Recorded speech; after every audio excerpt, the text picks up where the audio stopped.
এই ইউক্রেনীয় সেনারা এখন ড্রোন যুদ্ধে দক্ষ হয়ে উঠেছেন। ব্রিটেনে প্রশিক্ষণ নিচ্ছেন এবং নিজেদের যুদ্ধকালীন অভিজ্ঞতা শোনাচ্ছেন।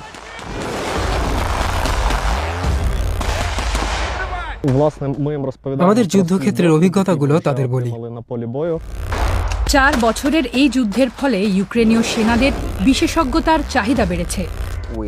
এখানে সে বেশ অল্প সময়ের মধ্যে অনেক কিছু শিখে ফেলেছি। ইংল্যান্ডে হচ্ছে প্রশিক্ষণ, ঠিক কোথায় তা গোপন রাখা হয়েছে। যুক্তরাজ্য ও 13টা অংশীদার দেশের কাছ থেকে প্রশিক্ষণ নিচ্ছেন ইউক্রেনীয় সেনারা। নিরাপত্তার কারণে তাদের নামও গোপন। এর বদলে তারা যুদ্ধক্ষেত্রের সামনের সারির পরিস্থিতি জানাচ্ছেন।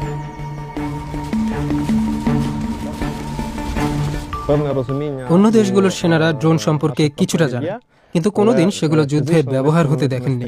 তাই বোঝেন না এগুলো যুদ্ধক্ষেত্রকে কিভাবে বদলে দেয় বা এর প্রভাব কতটা তীব্র হতে পারে।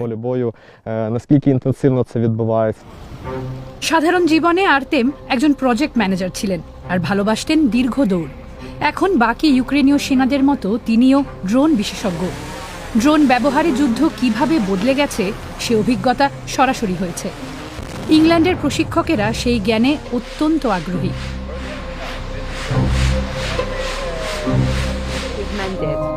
এক অস্ট্রেলীয় সেনার কাছ থেকে আর্তেম ছোট ইউনিট পরিচালনার কৌশল শিখছেন। আক্রমণ শুরুর পর থেকেই সামনের সারিতে লড়ছেন তিনি।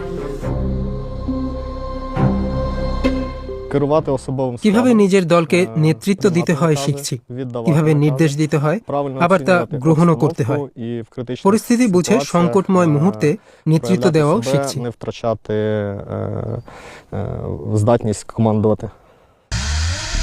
এখন যুদ্ধে ড্রোন প্রযুক্তি অত্যন্ত গুরুত্বপূর্ণ।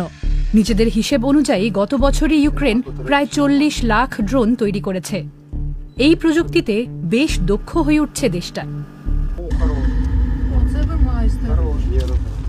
ব্রিটিশদের কাছে এই অভিজ্ঞতা অমূল্য। ব্রিটিশ সেনাবাহিনীর এলিট ইউনিটগুলোর একটা আইরিশ গার্ডস পুরো 1 বছর ইউক্রেনের সেনাদের সঙ্গে কাজ করেছে।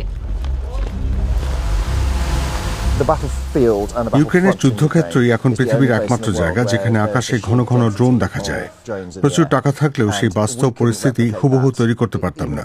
তাই সবচেয়ে ভালো উপায় হলো যারা সরাসরি সেই অভিজ্ঞতা অর্জন করেছেন তাদের কাছ থেকে শেখা। আমি কল্পনাই করিনি যে এত কিছু শিখতে পারবো বা এতটা লাভবান হব। ইউক্রেনের মডেল অনুযায়ী এখন রেজিমেন্টের সব সৈন্যকেই ড্রোন বিশেষজ্ঞ করার প্রশিক্ষণ দেওয়া হচ্ছে। সম্প্রতি 3D প্রিন্টার নিয়েও পরীক্ষা শুরু হয়েছে। ভবিষ্যতে যুদ্ধের সামনের সারিতে ব্যবহার করা হবে। প্রযুক্তি দ্রুত বদলাচ্ছে, তাই সৈন্যদেরও ড্রোনগুলোকে নিয়মিত বদলাতে বা সংশোধন করতে হয়।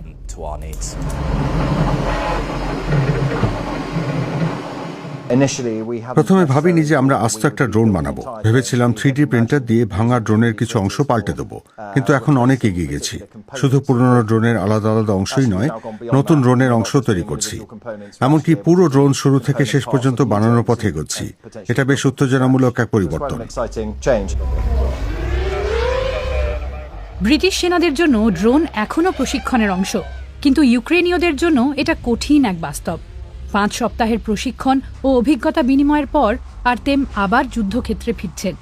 সঙ্গে আছে নতুন জ্ঞান, দলকে আরও দক্ষভাবে নেতৃত্ব দেওয়ার কৌশল, একটু বেশি পেশাদারিত্ব ও বাড়তি প্রেরণা।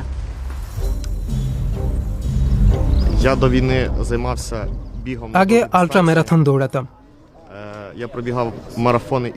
জানি শেষের দিকে ব্যাপারটা কতটা কঠিন লাগে।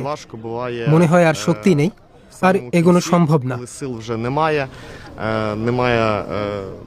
কিন্তু ঠিক সেই মুহূর্তেই এগিয়ে যেতে হয় ফিনিশ লাইনের দিকে।